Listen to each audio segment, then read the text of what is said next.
আমি যে এনসিপিতে যুক্ত হলাম, আমার কাছে মনে হচ্ছে না যে আমি কোনো পার্টির যুক্ত হলাম, কারণ আমি তো আগে থেকেই এনসিপি। আর ভাই, স্বৈরাচারের এগেইনস্টে কথা বলেছি। ইনসাফের পক্ষে আসতে হলে কি কোনো দল লাগে নাকি ভাই? আজকে যদি আমরা বলি যে আমরা হাদি হত্যার বিচার চাই, তাহলে এক দলের গা জ্বলে পড়ে উঠে। কেন ভাই? স্বৈরাচারী সরকারকে পতন ঘটিয়েছি, আমাদের লেখাপড়ার কথা করার কথা, চাকরি করার কথা, কিন্তু এখন এসে আমরা দেখলাম যে ভাই, আপনারা গণভোটে হ্যাঁ ভোট চাইলেন, আমরা হ্যাঁ ভোট দিলাম, কিন্তু পরে আপনারা মানলেন না। এটা তো ডিরেক্ট আমাদের সাথে, জনগণের সাথে আপনারা প্রতারণা করলেন।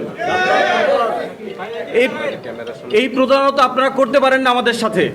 তো ওই জায়গা থেকে মনে হয় যে আসলে গণ অভ্যুত্থান ঘটানোই শেষ আমাদের কাজ না, ইনসাফের পক্ষে লড়ে যাওয়াই আমাদের কাজ। নাহিদ ভাই এখানে নাই, আমার স্পষ্ট মনে পড়ছে যে ভাতের হোটেলে বসে সবাই প্যান্ট পরা, নাহিদ ভাই লুঙ্গি পরা। কেন বলেন, মনে নাই আপনাদের? নাহিদ ভাই লুঙ্গি পরা ছিল, উপরে পেপারের দিয়ে পড়তে ছিল, মানে স্কিপ বানাইয়া পড়ানো হয়েছিল যে আন্দোলন আমরা মেনে নিছি। কিন্তু দুর্বল স্কিপ তো ছাত্র জনতা বুঝতে পারছে। আমি যদি ভুল না করে থাকি, আসিফ ভাই পা দিয়ে ঠকঠক করেছে স্টুডেন্ট হেল্প। আমি যদি ভুল না করে থাকি, সার্জিস ভাইয়ের আঙ্গুল এরকম ছিল। সে সময় কিন্তু সবাই বলেছিল যে সার্জিস কিন্তু এটা বুঝাচ্ছে যে বন্দুকের সামনে রেখে আমাদেরকে পড়ানো হচ্ছে। কিন্তু এখন এই সার্জিস ভাই, আসিফ ভাই, নাহিদ ভাই গলা ফাটাইয়াও যদি বলে যে আপনারা কিন্তু জনগণের সাথে প্রতারণা করছেন, ওই সময় হাতের ইশারাই অনেক শক্তিশালী ছিল, কিন্তু এখন গলা ফাটাই বললেও তারা বিশ্বাস করতেছে না।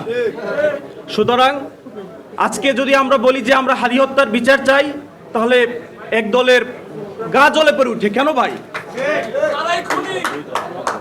আরে ভাই, হাদিবার বিচার চাইতেছি। বাংলাদেশে দিবালোকে একটা মানুষকে গুলি করে মারলো, সেই মানুষটার জন্য আমরা বিচার চাই। এটাতে জ্বলে পড়া কেন হবে? কোন কারণে হবে? তার মানে আপনারা দিবালোকে মানুষকে গুলি করে মারুক, এটার পক্ষে আপনারা? সো কথায় ভুল ত্রুটি হতে পারে। আমি একদমই ছোট, নতুন। আপনাদের সাথে এই সংগ্রাম আমি চালিয়ে যাব, এবং আমার জায়গা থেকে আমি হাদি হত্যার বিচার চাই। এটা আমি সব জায়গায় চেয়েই যাব, কারণ আমি যখন দেখেছি, আমি যখন শুনেছি যে হাদিকে গুলি করার পাশাপাশি কাফিকেও গুলি করার অর্ডার ছিল। আরে ভাই, আমি কি করেছি? অন্যায়টা করেছি কি? আমি স্বৈরাচার হাসিনার এগেইনস্টে কণ্ঠস্বর চালিয়েছি। বরিশালের স্টুডেন্ট, বরিশাল বিশ্ববিদ্যালয়ের ছাত্র ভাইদের মনে থাকবে যে 12ই ফেব্রুয়ারি সন্ধ্যার পর চি চি হাসিনা লজ্জায় বাঁচিনা স্লোগান দিয়েছি। তখন থেকে পালাই থাকতে হয়েছে বনে জঙ্গলে। আর ভাই, স্বৈরাচারের এগেইনস্টে কথা বলেছি। ইনসাফের পক্ষে আসতে হলে কি কোনো দল লাগে নাকি ভাই? ইনসাফের পক্ষে লড়তে হলে কোনো দল লাগে নাকি?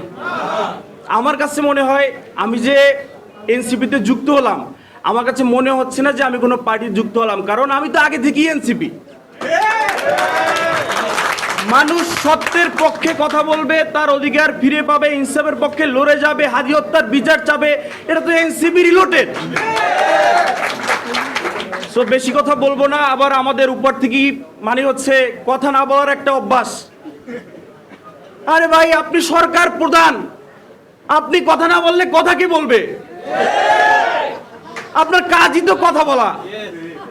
গণ অভ্যুত্থানের পর 5 বছরের একটা ছেলে, সে যদি ট্রাফিক আইন পালন করতে পারে, আপনি রাষ্ট্রপ্রধান হয়ে আপনি চুপ কেন? ইনসাফের বাংলাদেশে, তরুণদের বাংলাদেশে চুপ থাকা চলবে না।